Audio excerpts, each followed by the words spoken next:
Alrighty folks, today we're going to be looking at 4 other trigonometric functions. So before we talked about sine and cosine and their positions on a circle, today we're going to talk about 4 others that relate to sine and cosine, and we'll see exactly how they relate here in a couple minutes. So to get started, we need to look at what they look like. Alright, so just like we had before with the point x and y on a circle, we can define a few other trig functions. The tangent function is y over x. So before we had sine and cosine using the radius. Here we don't have the radius, and we'll see in a minute how it relates to sine and cosine. Same thing with secant. Secant is actually r over x. Cosecant would be r over y, and cotangent would be x over r. Now these are good definitions for us to use when we look at how these relate to sine and cosine. So really, when we relate these to sine and cosine, we just need to remember a few things. Sine over cosine would be y over r, and cosine would be x over r. And if we do this, when you divide fractions, you multiply by the reciprocal, so you're doing r times x, and we can see that we end up with y over x.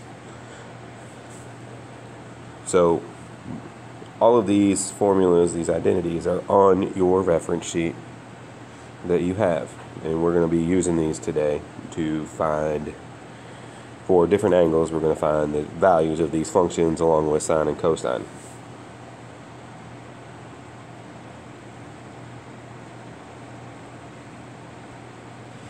So, one other note about identities, we're going to do some more identities on Wednesday in class.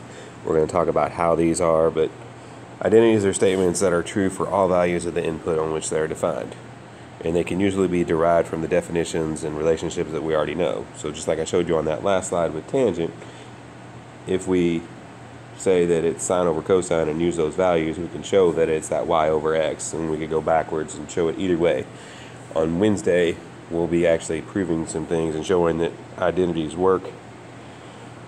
Today we're just going to work out some examples using the other trig functions. So here we're saying if theta is equal to pi over 4, find exact values for secant of theta, cosecant of theta, tangent of theta, and cotangent of theta.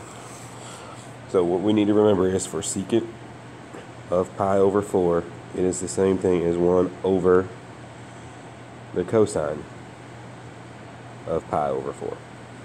So one thing that you might want to notice, cosine and secant don't start with the same letter.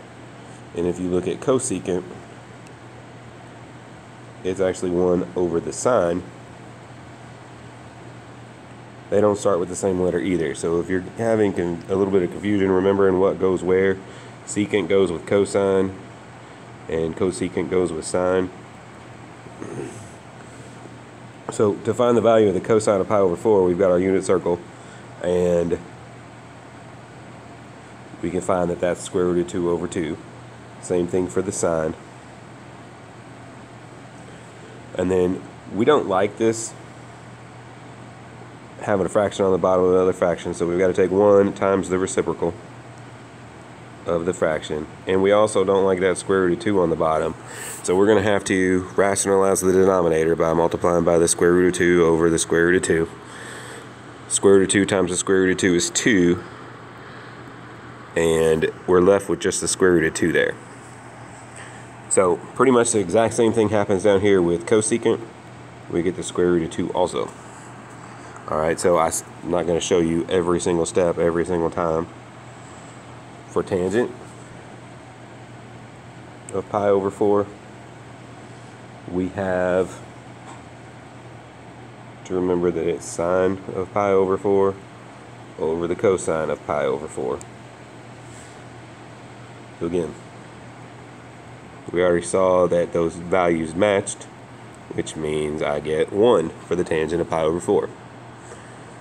And then the last thing we need is the cotangent of pi over 4. And when I'm doing that cotangent of pi over 4, I get the exact same thing as I had for the tangent, because these values match from our unit circle for sine and cosine. So I do sine over, or cosine over sine, and in this case that's going to equal 1. So again, same idea, different theta. So I need to remember that secant of 2 pi over 3 is going to be the same as 1 over the cosine of 2 pi over 3. And if I look on my unit circle, 2 pi over 3 has a cosine value of -1/2. So then I'm going to multiply by the reciprocal of that, which ends up giving me a -2. Cosecant of 2 pi over 3 is the same as 1 over the sine of 2 pi over 3.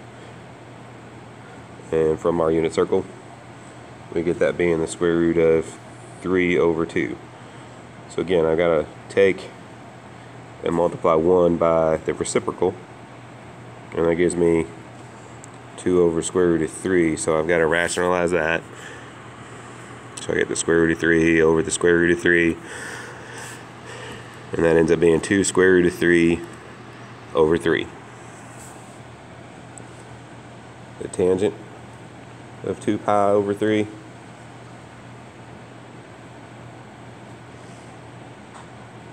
again is sine over cosine,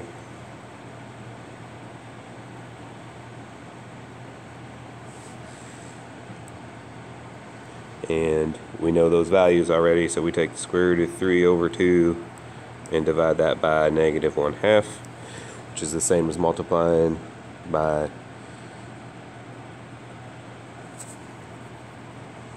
the reciprocal. So if I multiply by the reciprocal, I get -2 square root of 3 over 2, which will reduce down to just the negative square root of 3. And for cotangent, we do the same thing, except we've got cosine over sine. And we'll get a little different answer because now I've got the 1/2 on top. And if I multiply by the reciprocal, I get -2 over 2 square root of 3, and you'll see that the 2's cancel out just to make 1 on top. So then I got -1 over square root of 3, and I gotta rationalize by doing square root of 3 over square root of 3, and that equals negative square root of 3 over 3. So again, so using the unit circle to find the values and doing a calculation. So here we got the same idea, except we've got degrees. These come from the unit circle as well. So part A, the secant of 135 degrees, will be the same as 1 over the cosine of 135 degrees. And in this case, that's from the unit circle, negative square root of 2 over 2. And I got to do all my fancy stuff and get my square root of 2 out of the denominator. 2 times 2 is square root of 2 times the square root of 2 is 2. That cancels with that 2, and we get negative square root of 2. Part B works the same way. So I'm not going to work all of these parts out for you. If you need me to explain them in class, I can. 1 over the sine of 210, and you do the same thing with the unit circle. Alright.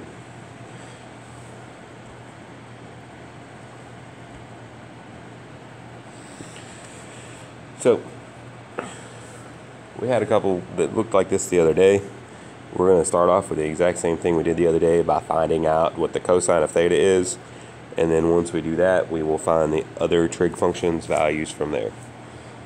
So here we know theta is in quadrant 2. That means the cosine will be a negative. Alright. So when I'm doing this, I'm going to do my Pythagorean identity. Cosine squared theta plus sine squared theta equals 1. And I've got cosine squared theta plus 3 over 4 squared equals 1. So if I solve this for cosine squared of theta, I'm going to get 1 minus 9/16, which is 7/16. And for my cosine, I need the negative square root of that. So the negative square root of 7 over square root of 16 is 4. And then I can plug in values. So secant theta is 1 over the cosine theta. So we're doing the exact same thing we did before. We're going to do 1 over this negative square root of 7 and 4. That gives me negative 4 over the square root of 7, which I then rationalize and get negative 4 square root of 7 over 7. So that's my secant. My cosecant. Could have really started with cosecant if we would have wanted to, because that's just 1 over the sine. We don't have to find anything else out for it. So 1 over the sine would be 1 over 3/4, which is just 4/3.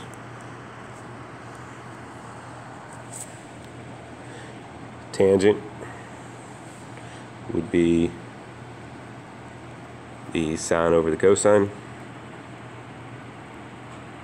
So in this case, the sine value is 3/4. The cosine value is negative square root of 7 over 4. So we are just going to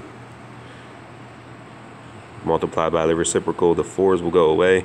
I get 3 over negative square root of 7, which when I rationalize, I get negative 3 square root of 7 over 7.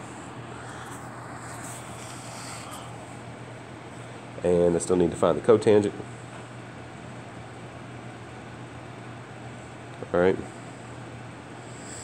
And the cotangent would be the cosine over the sine. So that'd be negative 7 square root of 7 over 4 divided by 3/4. Did I write that down wrong? What did I do wrong? Okay.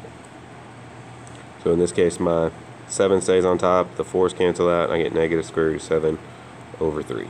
So 1, 2, we found everything. Alright, secant, cosecant, tangent, cotangent, and the cosine.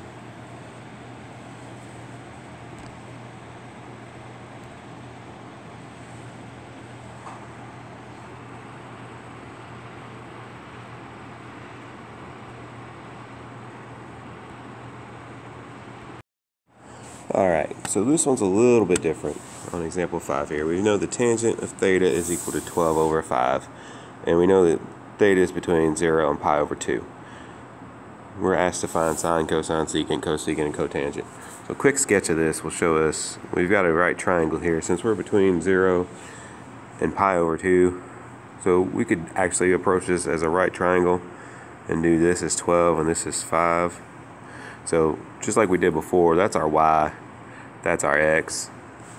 So y equals 12, x equals 5. We need to find the radius of this circle that we're using. So we just do x squared plus y squared equals r squared, and we see through the Pythagorean theorem pretty much that if we solve this out, r is equal to the square root of 25 plus 144, and in this case r is equal to 13. And then we just got to use our little rules that we had, sine being x over r, or y over r, my bad. So y over r would be 12 over 13, cosine being x over r, which would be 5 over 13. Secant would be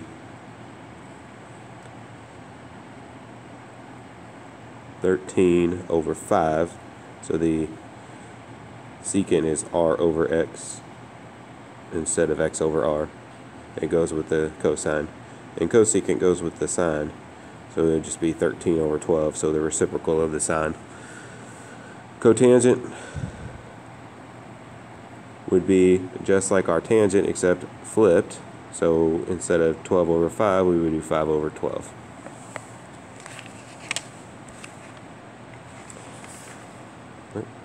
Thought I clicked it. Alright, so here's a spot where people can struggle. Alright, we've got to be able to take two things like this and simplify it down into a single function without any fractions. So we've got our identities that we're going to use. In this case, we know that cosecant is 1 over the sine of t, and we know that tangent is the sine of t over the cosine of t.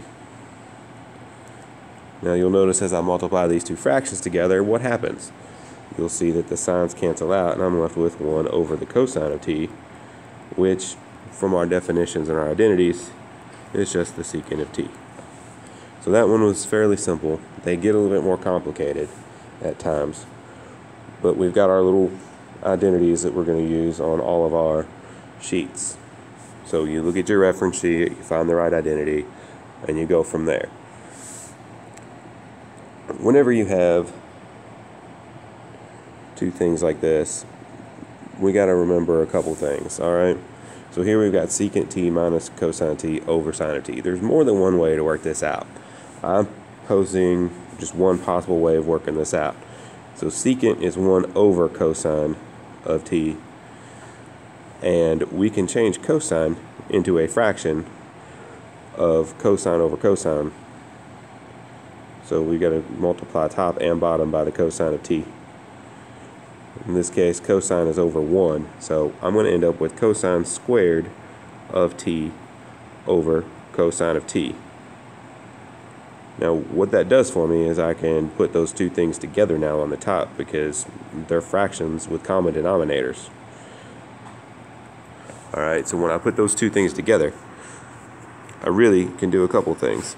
Alright, I get 1 minus cosine squared of t, and then that cosine of t goes together, but when I divide by the sine of t, it goes down here at the bottom of the fraction also. Alright, once I do that, I want to look at this top part here. Now that top part is just rewriting our Pythagorean identity that we've been using. So sine squared plus cosine squared equals 1. If I solve this for sine squared, I get 1 minus the cosine squared of theta. So that's the same thing that's up here at the top of this fraction. So really that fraction, the top of it, the numerator, just becomes sine squared of t. And then that's over sine t cosine t. And sine squared divided by sine, that sine squared goes away. I'm left with sine over cosine, which we are more familiar with as just tangent of t, which is my final answer. So this is the part where I'm expecting you all to maybe struggle a little bit. It takes some time to figure out. Sometimes we can find our identity immediately, so that's just going to be our identity. So we know the top of that is equal to 1 over the cosine squared of t, and in that case it's just the secant squared of t because 1 over the cosine is secant. Again, I'm splitting this section up into 2 days this time because some of the stuff towards the end gets a little deep. So again, Wednesday, next class, we will work on the rest of this stuff and get it figured out.